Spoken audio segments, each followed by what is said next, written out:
Let's jump right into it. Maybe. Are we live? We're almost live. Here we go. Alright then. Hopefully that music isn't too distracting. Let me see here. Adjusting my headset a la the funny little buttons on the side. Listening to some, this is more Diablo lo-fi beats. So, yeah, it looks like they're releasing these. They're probably releasing these more often leading up to the release of the new game. I, again, did not end up playing Diablo 4 because, I don't know, because I guess I just didn't feel like it this time around. Anyway, we're trying some demons this lovely Friday morning. I've got my coffee in hand. This is my, I make espresso, a little espresso every morning. Make a little Americano, pour some hot water in there, make it, just turn it into a regular old cup of coffee. And then later, when I've drunk about half of the Americano, I'll, at that point, the coffee's usually cold anyway, so I heat up another little round of of coffee, and then I I heat up another round of water, I should say, boil some water, and then I pour it into the half cup of coffee that's left over. Essentially weakening the coffee and but extending its life for another 30 minutes or so, or however long it takes me to drink that coffee. It does lower the quality of the cup somewhat significantly. I like my coffee kind of strong. I like my espressos. I like my cortados. I like my cappuccinos. Things that with a balance of espresso to milk or water or whatever is a little bit higher. But I also like just drinking shitty coffee. So that's what we got going on here. So the crappy leftovers, as it were. And today, I'm just, here, I'll zoom out a little, showcase some of the demons I'm working with. Maybe we'll actually turn up the opacity on this layer. These are some sketches that I did. I'm going to record the whole process this time around just because I didn't really feel like it. I've been feeling a little under the weather the past couple days.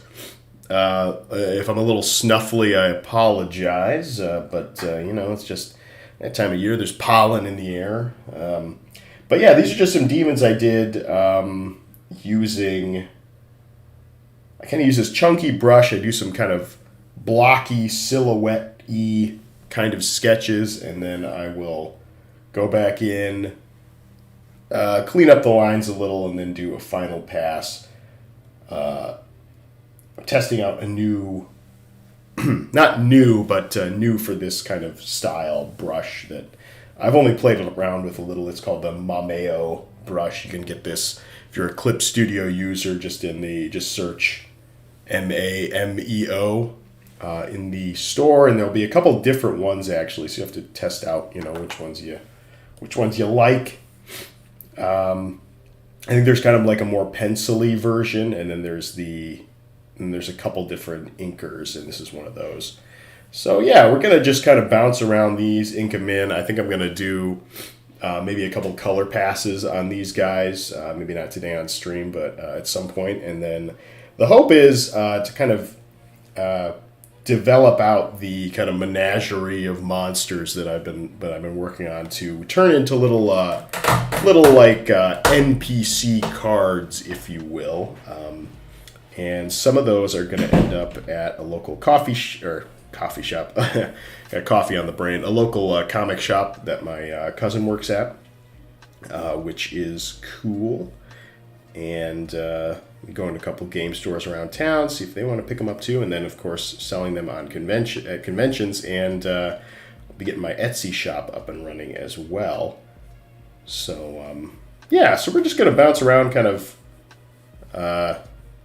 ink up these dudes.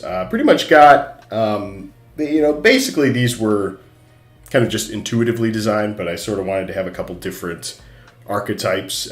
So kind of spiny guy, I imagine he'd be kind of a lower level dude. I might eventually take these and scale them so that they're in proper scale, because I imagine, like, this guy looks like a beefier fellow. He'd probably be a little bigger than this. And this guy would probably be more medium size over here in the corner.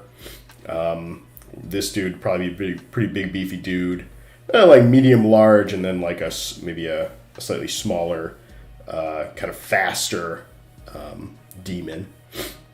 And yeah, we're just going to be kind of working through these guys. I got this dude mostly inked up, so maybe we'll go ahead and just finish him. I'm having a lot of fun with the hands on these guys. I think there's a couple things that make, it's like hands are one of the most difficult things to do for artists, and there's a bunch of reasons for that.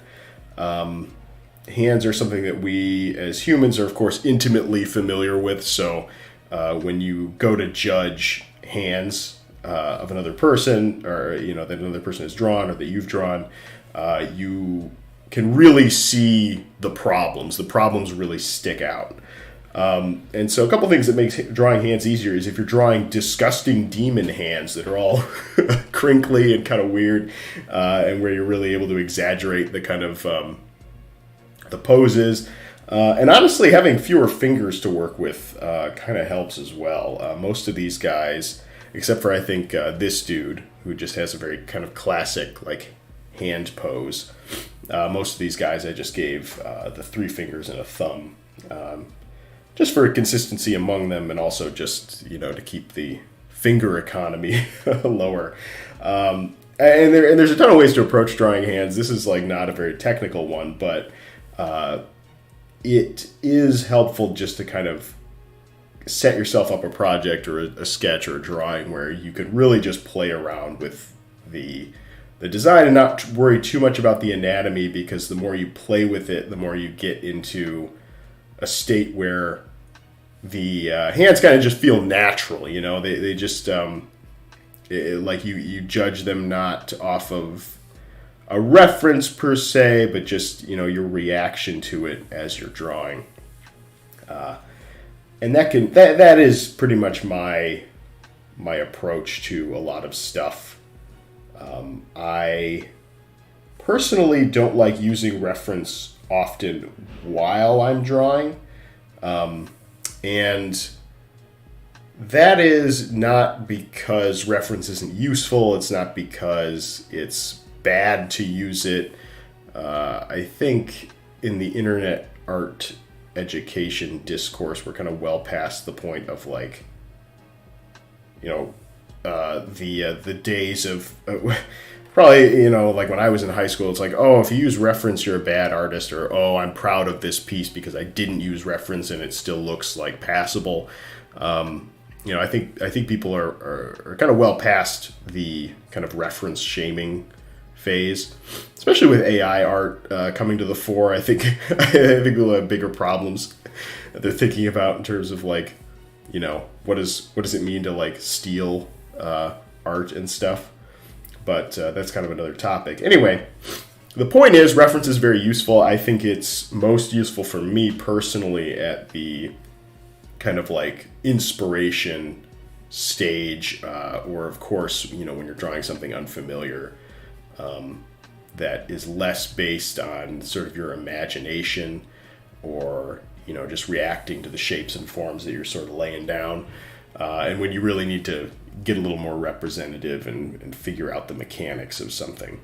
So for these guys, of course, demons aren't real, of course. But if I wanted to go plumb some reference, I'd probably go and see, what do like goat legs and hooves and stuff actually look like, or what's some cool muscle anatomy that I could borrow from like humans. that would be neat. Maybe some, like this guy, I don't know if I want these to be kind of like rocky sort of blobs on him or more like pustules. I don't know how gross I want to get with him. I could probably push this one a little further though. And with that in mind, what's the there's like plants, certain plants or bugs or things like that I could go to and try and get some reference there. So, lots of options for going for reference. But for these drawings, this sort of came about. I was working on a piece for a buddy of mine, a commission that's eventually going to be a gaming mat, kind of like you'd use for Magic, or you roll dice on it while you're playing D&D. And it's a digital painting, and I was kind of butting my head up against the wall, and I just felt like I need to not work on this anymore today. This was yesterday, so I did these sketches just much more free form, and it really opened up, a horizon for some fun designs, I think, and just like fun drawings. Like this one in particular, I really like. Reminds me a lot of this artist and designer. I don't remember his name because it's. I don't want to say it's Russian because I don't know. It has a vaguely Russian sort of vibe to his name. I apologize. But on Instagram, he goes by Fuel Stains. He's just a fantastic designer. Does a lot of what I assume is pencil work, maybe pencil and maybe some ink. I assume he's proficient in digital as well, or he's using a digital medium that mimics this kind of style. But he does a lot of anatomy like this, where you can really see a lot of the kind of musculature, and he does a lot with like cyborgs and kind of hybrid humanoid mechanical characters that are super cool and super they have this kind of ugly yet beautiful quality, if you know what I mean. Just gorgeous stuff. He does really good work, and this is sort of, I could definitely, when I started inking this especially, I could see the inspiration that I was drawing from his work on the page here. So anyway, you know what? I'm kind of feeling switching back to this duder, and we're actually gonna kind of ink him up a little. And one of the other, I found that on stream, starting from scratch can be a little bit daunting. And I do have to come to these with a little more preparation if I'm going to be satisfied with the results.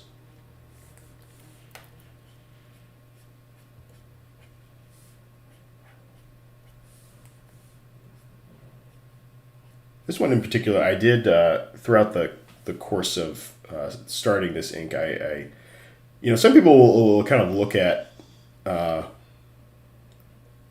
my drawings, the time lapse stuff especially, and be like, "Oh, why do you go over your drawings so many times?" And basically tracing over the lines that I already put down. And it's because I'm not efficient. That's why. It's because I couldn't do it perfectly the first time. But also, I think even if you're just kind of going over the line again, you can really play with the line quality. You can kind of clarify some of the shapes, or even just going over it again. It just feels good. Even if it, for me, I should say, even if it's sort of more or less the same as it was before, there'll be subtle differences, of course, with each pass, but also it's just does going over it feel right? Does this line weight, does this shape that is taking form still feel right? Now that I'm drawing it again, and sometimes it's the case, and sometimes it's not. I did change up the face a little bit, the kind of expression a couple times in the couple passes that I did yesterday, and I kind of arrived back at taking it back to something closer to what I originally had in that second pass. The other thing is, it's almost less about this pass and more about the pass before it. And what I mean by that is, so there's this initial phase that I kind of showed off at the beginning that is very much chunky, blocky, not much detail, more just kind of getting the big shapes and maybe the idea, the broad idea for the character down. And then going in and tightening that up and clarifying some of those details. But that part of it, this red line is still very loose and very, what's the word I'm looking for? It doesn't have a sense of permanence to it that might make me choke up. Whereas if I went right in with these lines, I think they would end up losing some of the energy you get from that freeform sketching phase. And I want to retain that as long as possible in a lot of these pieces, in a lot of these little sketches. I think that, you come to find, like what are your main strengths as an artist?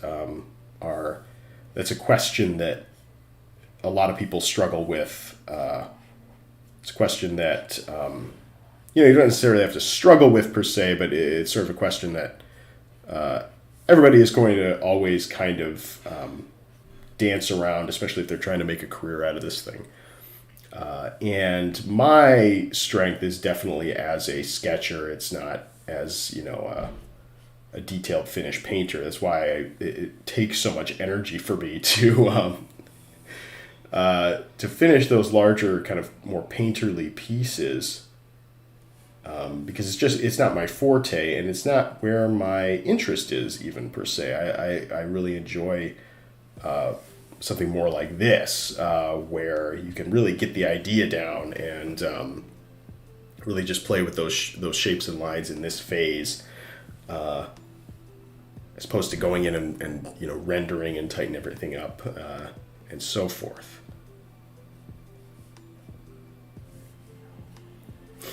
Anyway, if you happen to be watching along later, hope you're having a good morning, evening, night, wherever you happen to be in the world. I hope you're drawing. I hope you're taking some time for yourself, maybe doing a little painting. I did a little painting outdoors the other day as I was recovering from my horrible illness. Me and my dog went out in the backyard. He sat around bored while I had 4 canvases out, small ones like 8x10s, and a couple of them I had sketched on already, and I'm doing this, basically little acrylic paintings, little acrylic goblin portraits, which I may show off at some point if they end up turning out okay. And I've kind of avoided looking up tutorials or looking up how do I actually use this this fucking stuff. How do I actually paint? Hasn't been at the top of my mind, and that's just because I don't really want to slow down that kind of creative impulse. So I think later, after I've kind of run into and assessed the problems that I'm encountering and being like, this really isn't working, then I'll do more of the learning phase. But right now, exploration is more fun and more enjoyable, so I'm just going to do that for a little bit and see how things turn out. Hopefully they turn out well enough that I can, turn these around and maybe sell them. But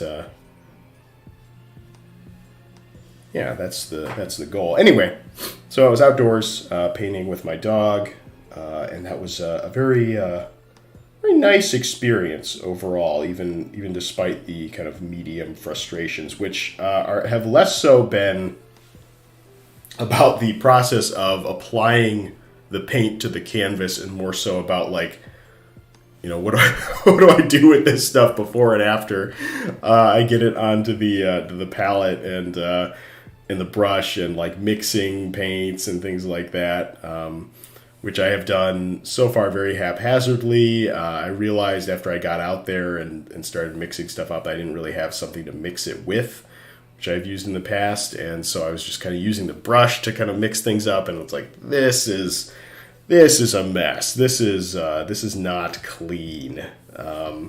This is not going to be conducive to a long and fruitful session of painting.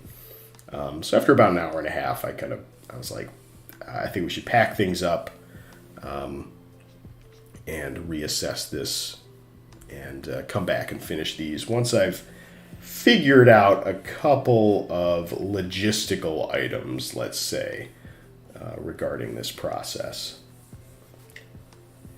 And I can definitely tell, I bought these brushes, these cheap acrylic brushes several years ago that, I didn't really use a whole lot, but just the process of cleaning and washing them and everything, you can already tell they're starting to lose a little bit of their luster, unfortunately.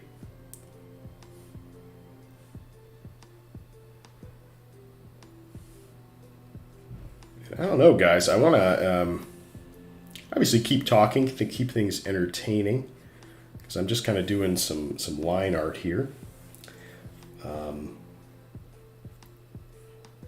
But I can already feel my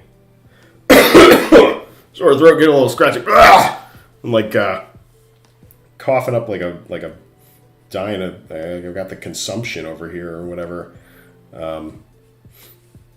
Yeah, it's probably just the leftover effects of my my cold seeping in.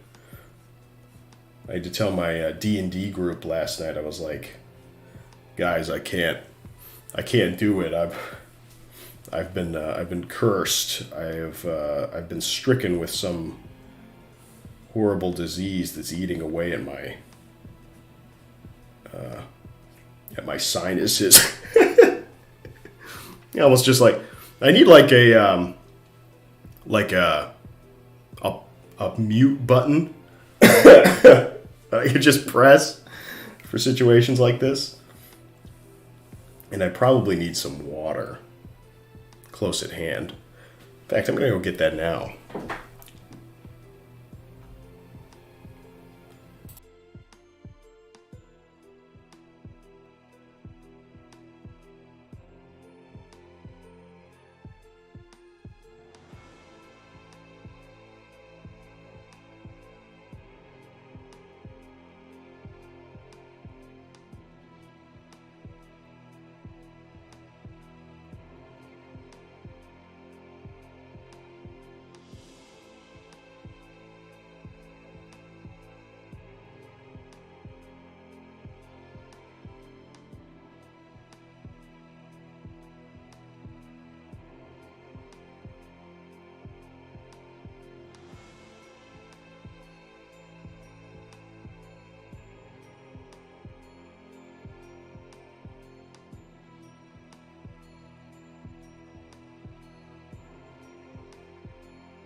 Okay, we got some water. Got some water in our Samuel Adams perfect pint glass. Gods be praised. All right. Anyway, where were we?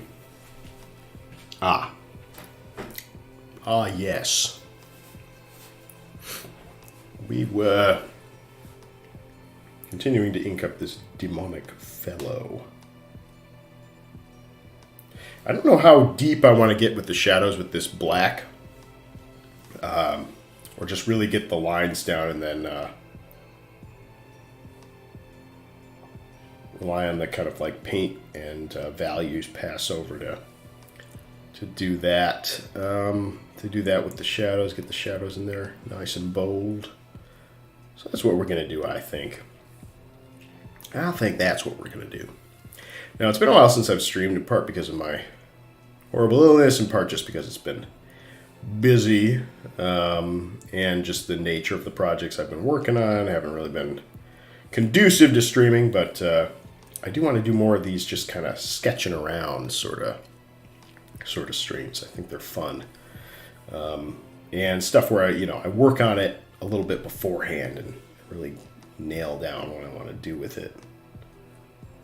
I'll make this guy like more gross. Add little like kind of like nubbins here and there, if you will. Little like pimples.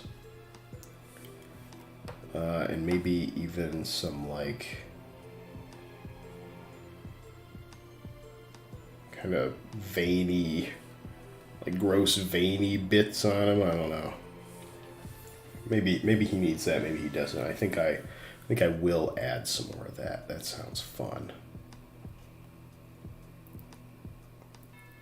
And again, it makes me feel like I'm doing something with this next phase of it, rather than just going over the lines and stuff.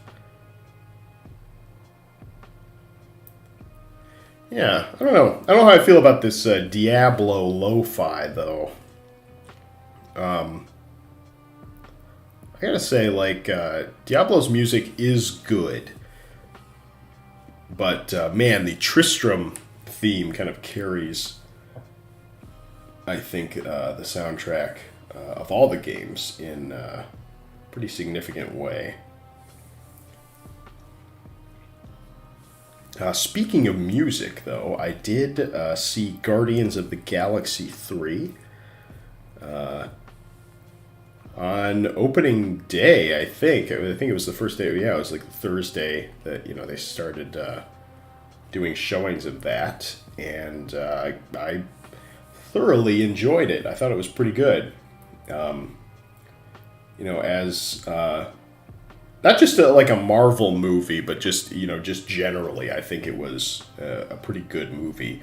And as a Marvel movie, it's kind of interesting because it sort of fits outside of the flavor, especially of the current set of Marvel movies. And in a really good and refreshing way. I think most of the Marvel movies this phase have been pretty bad.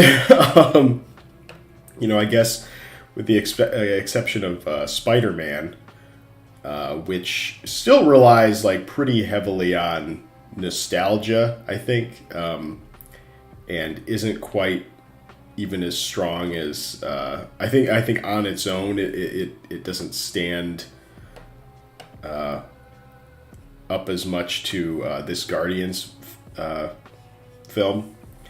So I would say that Guardians 3 is, having seen it only once and having that kind of like, oh, shiny new thing sort of effect going on, I would say it's probably my favorite Marvel movie that's come out since... I don't know. It might be one of my favorite Marvel movies ever. Like it might just be that. It's very good. Very good in part because of the groundwork laid by the previous two films. I think that makes a huge impact on how this film will land. So if you like the previous two and you're kind of following things, you're following the characters, you'll enjoy this movie. I think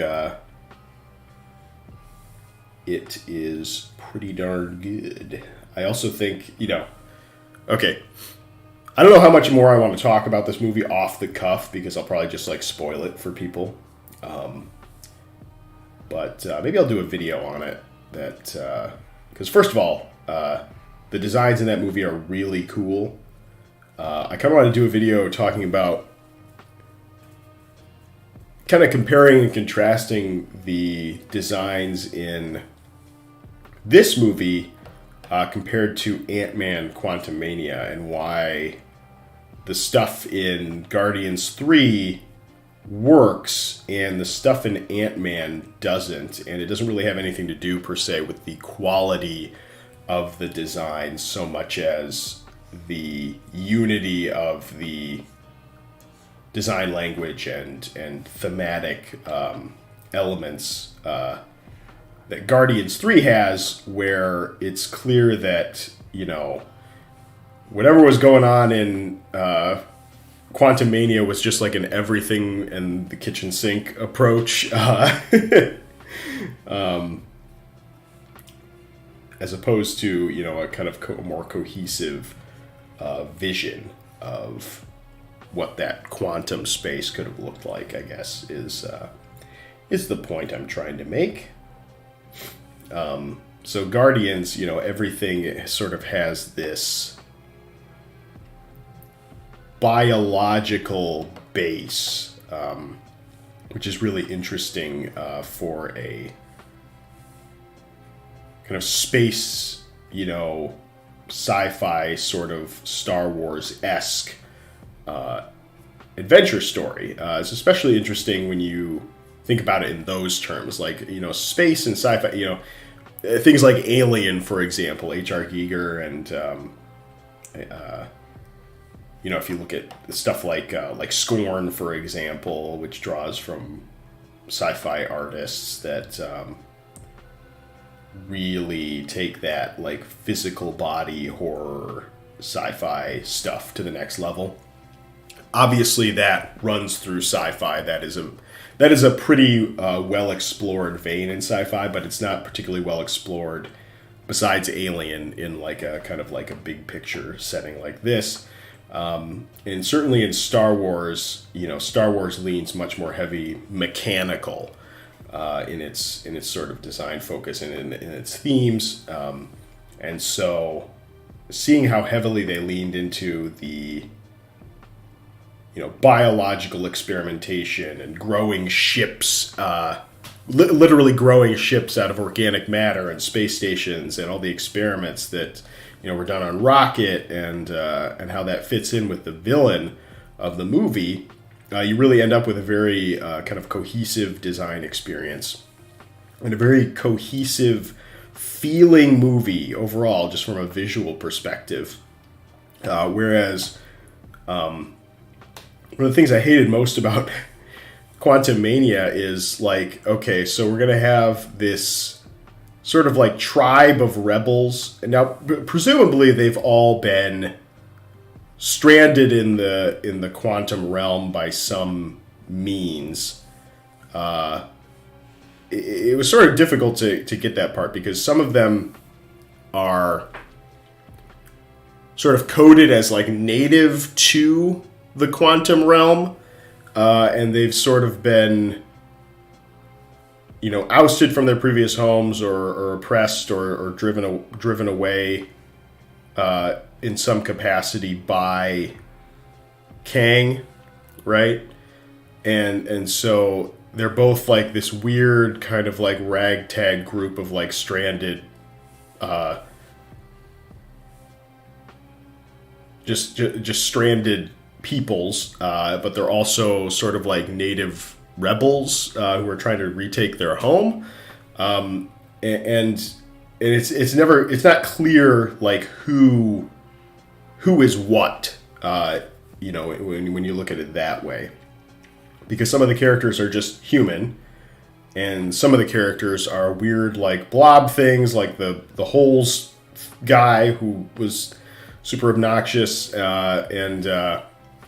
and some of them are like weird humans who have big heads or whatever, or they're humanoid, but they're, you know, like they're obviously just like aliens.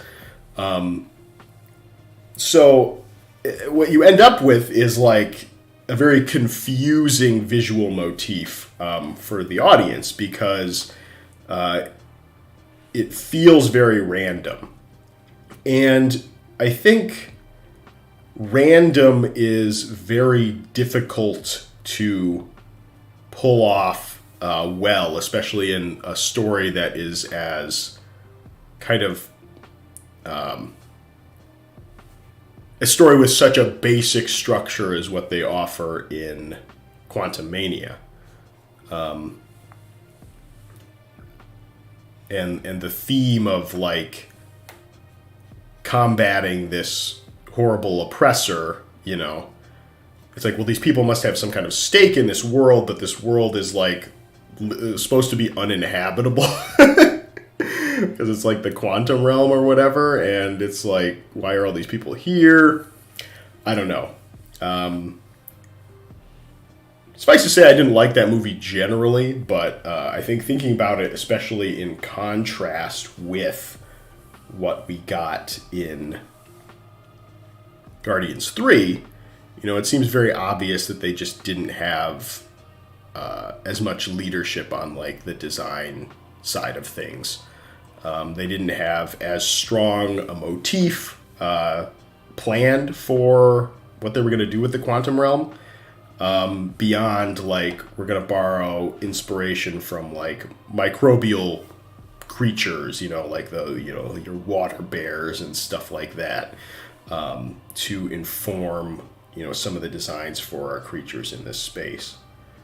And then, of course, you have, like, Army of Ants with helmets on, like, you know, random stuff like that that's just sort of thrown in. You know, one of the most disappointing scenes in that movie is probably, like, the end where Michael Douglas he shows up with his army of ants, and he's like, oh, we've been planning this big thing. What's the plan to take down Kang? The plan is that a big army of ants is going to run him over in a stampede. That's the plan. That's the plan that they took so long to come up with. And it's like, what's the point? Like, I get it. You set this up at the beginning, and then we don't get to see any of it like actually play out. And then Kang gets run over by a bunch of ants who don't even finish the job, mind you. He comes back to have a fist fight with Scott Lang or whatever. What's his bucket? What's the actor's name? I don't remember. I like the actor. I like that he brings some of that comedy background, not just in terms of his own Paul Rudd. I like that he like literally brings like some of the people that he worked with, like in like from Adult Swim stuff, like Tim and Eric, into the fold on this movie, on all of the movies that he's in. For Ant-Man, anyway. That movie didn't make a whole lot of sense to me. I mean, I get why they made many of the decisions they did, because they are the easy kind of narrative decisions to make. But they just overall just kind of stinky, kind of a stinky movie. Didn't like it. Bad movie. Now this stuff with Jonathan Majors, I don't really know where that's at right now. It doesn't bode well for the rest of the MCU. And the funniest part is, like, their best movie in years, Guardians 3, is basically the end of the line for, you know, what we can expect from that caliber. In a certain degree, because James Gunn is, of course, leaving to join the DCU. I don't know if I don't particularly care that much about what he's going to do over there. Frankly, I just don't find a lot of the DC stuff interesting, besides the one-off stuff anyway. And even then, like, I have no desire, for example, to go back and watch The Batman again. Is that what that was? Is that what the Robert Pattinson was? Even though I very much enjoyed my first viewing of that movie, I really don't have any need to go back and see that again. The same thing with the Joker. I mean, it especially with movies that get kind of like talked to death and a lot of praise after the fact. It's just like, okay, well, I sort of get this movie now. With the Joker, it's like, okay, once you've seen it once, it's like this is kind of like impressive to people that don't really think that deeply about movies all that often, and they see it and they're like, oh, this has got a lot of stuff going on. This has got social commentary. And then you look at the social commentary and it's sort of just like, yeah, people should have better access to mental health care. And it's like, I mean, it's like, there's more than that going on, of course. But it's just kind of, I don't know. It's funny. It's unfortunate that you can be so reductive about this thing that people spend so much time on. But it's also like, yeah, there's like a million different movies out there. I don't need to go back and watch these again for the most part. There's not a whole lot of depth there. And like, to be fair, like, while I do watch the Marvel movies over again from time to time, I'm often doing that while I'm like drawing or I'm, playing my Steam Deck on the couch, and we've got the movie on in the background and we're doing other stuff. Like, it's not top of mind. I don't really feel the need to pay attention to, Ant-Man 2. I mean, I did watch Ant-Man, the Ant-Man movies again. Well, did I watch the second one? Actually, no, I didn't rewatch those. So usually my fiance and I will rewatch the previous Marvel movies in a saga before we go and see the new one.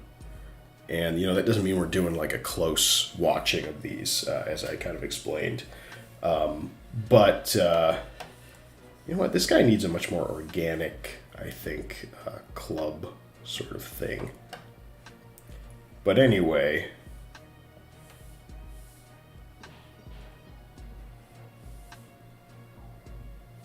so we'll go back and watch these movies again. But yeah, we're not watching them very closely, and I think many of them, honestly, like don't age particularly well, especially the ones that really have a reliance on like setting up the next thing to get you invested in the movie.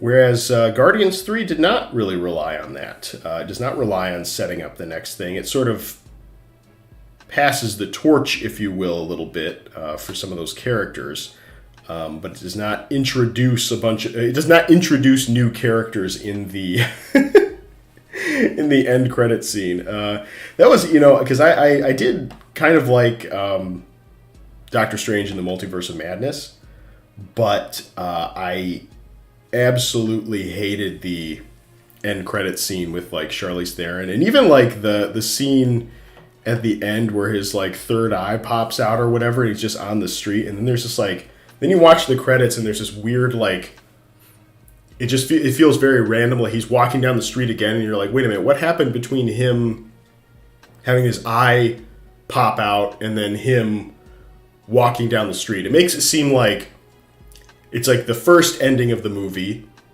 establishes that his third eye thing, appears. And that would make the audience assume that this is going to be a problem or an issue or something that he's going to have to figure out in the next installment of the movie. And then they cut to him on the street, just walking down the street with a cup of coffee or something. And he's like just like in his normal, in his like civilian garb, and he's fine, and then nothing's wrong, and it's like, okay, well, clearly, whatever was going on with his third eye, that issue has been resolved between the time that we just saw him on the street and we watched the credits. Okay, fine, whatever. And then Charlize Theron is like, let's go on an adventure, and he's like, okay. let's go, and his third eye pops out, and it's like, okay, well, clearly he's come to terms with that. He's come to terms with that interesting, with that stellar character development very quickly, and then they go off and have their adventure. And I'm like, I get that, some of these characters basically just pop up as a means of, placating comics fans and showing them that, these new characters are going to be in the next movie, whatever. But it just feels so mechanical in that moment. I don't even remember who Charlize Theron is supposed to be. I know that she is an established character in the Doctor Strange comics, which, I don't think normal people really follow the Doctor Strange specific comics. I certainly don't. I don't think there's anything wrong with that with his character per se that I wouldn't necessarily if I was into that kind of thing. But no, I get that it is fan service, but it's like fan service in this instance because these characters aren't recognizable to like general viewers. It becomes fan service at the cost of the kind of narrative strength of the ending of your movie. I thought it was the same thing. I mean, like Eternals is like a fucking mess already, but it was similar vibes with Eternals with Harry Styles coming in at the end. It's like, who is this character? I do not care. I do not care. I do not care about Patton Oswalt or whatever and his little dwarf character. I don't care about any of these people. I don't need him. I don't need him in my life. Get him out of here. I just gave this guy nipples while we were chatting away about that. Let's, should I give him like weird, I don't want to do like weird gross nipples right now. Let's just give him regular little nips. Let's see how that looks. I mean, whatever. I feel like this guy's proportions are like weirdly off. And obviously these proportions are all invented, but they can still feel off. They can still feel like, okay, something's not right about this. I think what I would want to do is blow up his top half like a lot. And have him have like stubbier legs than he has, or shrink the legs down or whatever. I think that would be the potentially the logical move to do here. So maybe we will do that. Okay. This guy's more or less kind of inked up, but I think we're going to go ahead and move on to this duder for a little bit and see how we go on him. This was the first guy I sketched, and he had like definitely... I think I was definitely going for a kind of like Hellboy leaping in the air sort of style pose with him. So I do like this dude. I don't think he's the most original thing in the world or anything.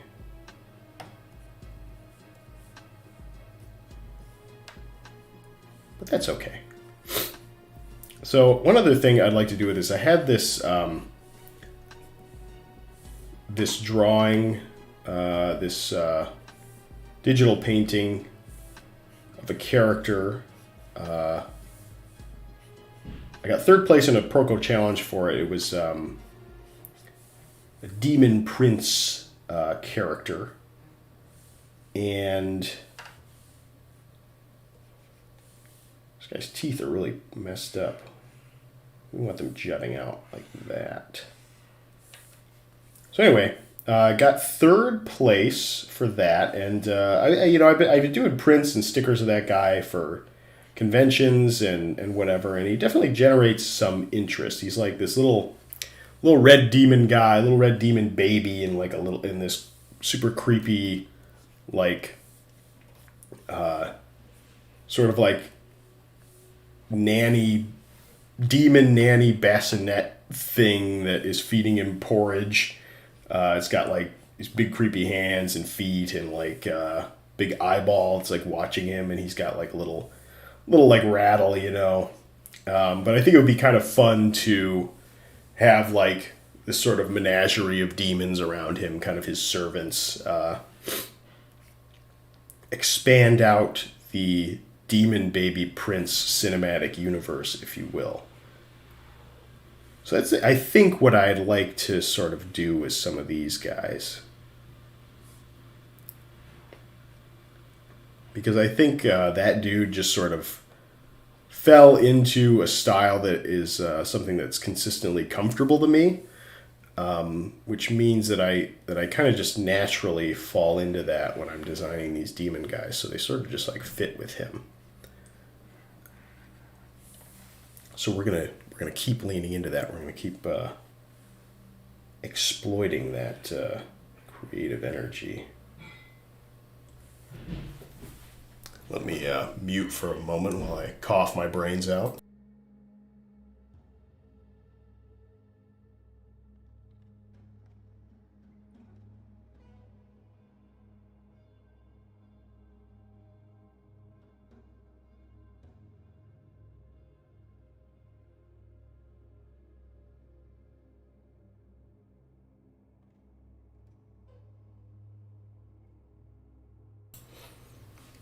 Okay, so this is taking something of a toll on my on my throat that I should have expected, but I was anxious to get back to streaming after my hiatus, if you will.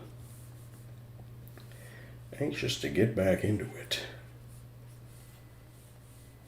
and show off these sweet flippin' demons, these demons and goblins and such. See, I'm really enjoying how these guys are turning out. I think one thing I've been trying to do is explore workflows that really get my blood pumping, you know? And this process of the sort of block in and the kind of like refinement and then the final ink over has been really fun. And I'd like to try and get this process to the point where I can really use it on more projects, because right now it's more applicable to kind of my creature design approach, but I find that I have more trouble with it as it comes to costumes and props and things like that, just because they require a little bit more reference, a little bit more attention to detail and less kind of invention just based on whatever I think is fun looking. But if I can get it to the point where I can translate this approach into those types of subject matters, that would be pretty flippin' sweet.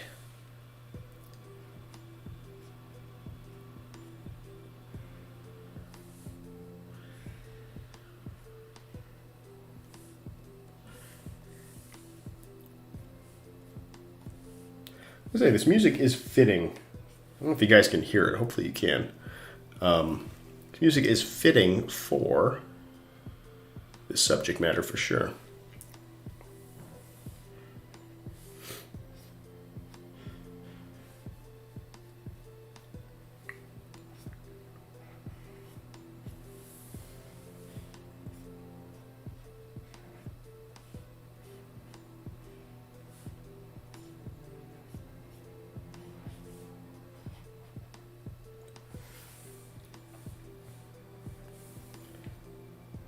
Okay.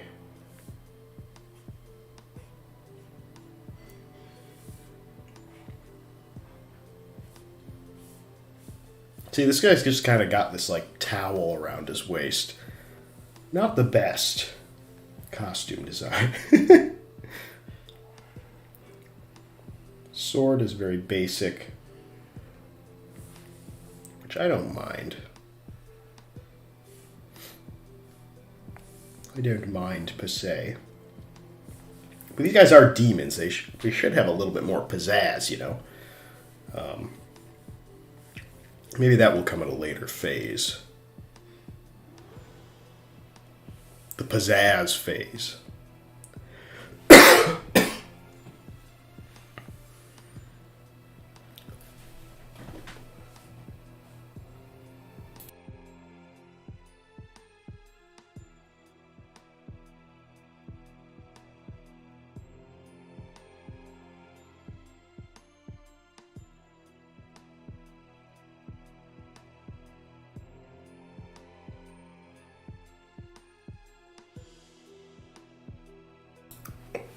Well, y'all, as much as I hate to do this, I am this stream is killing me. It's literally destroying my throat. So I think we're gonna have to cut it off. Or I don't necessarily want to just put the music up and keep drawing. But that could be an option. Maybe we just make it a silent stream from here in.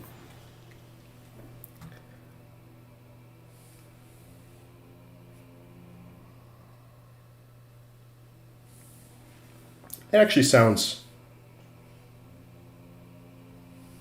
maybe okay. Maybe we do that because this is kicking my ass right now. I'm definitely not 100% as I had hoped. My God. All right.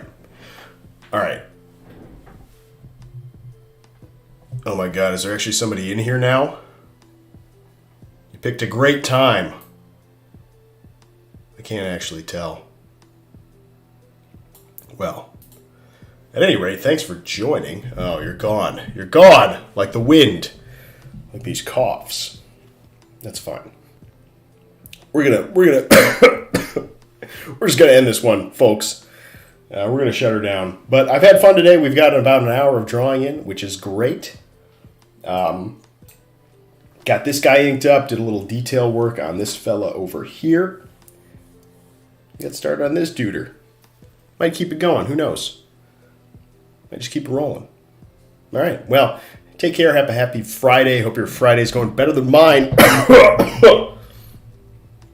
Jesus. The art gods are out to ruin me today. But don't let them ruin you. Have a good one, folks. Draw, paint, create, sculpt. Do you. And have a great weekend. Goodbye.